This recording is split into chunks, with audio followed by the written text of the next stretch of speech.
लोकसभा निवडणुकीच्या पार्श्वभूमीवर शरद पवार हे बुधवारपासून नाशिक दौऱ्यावर आहेत। त्यांनी बुधवारी राष्ट्रवादी शरद पवार गटाचे उमेदवार भास्कर भगरे यांच्या प्रचारार्थ वणी येथे सभा घेतली। त्यानंतर शरद पवार यांनी आज सकाळी नाशिकमध्ये माध्यमांशी संवाद साधला। यावेळी त्यांना विचारण्यात आलं की अजित पवार हे बारामतीच्या निवडणुकीनंतर बाहेर पडत नाही, तेव्हा ऐकूया शरद पवार याबाबत काय म्हटले।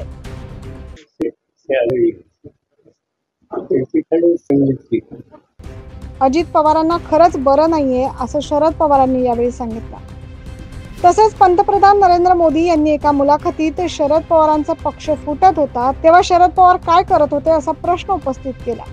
यावर नाशिकला माध्यम प्रतिनिधींनी त्यांना विचारले असता शरद पवार यांनी सांगितलं की पंतप्रधान नरेंद्र मोदी आमच्या पक्षाची एवढी चिंता का करताय, त्यांनी कांदा उत्पादकांची मानसिकता समजून घ्यायला हवी असं देखील पवार म्हणाले।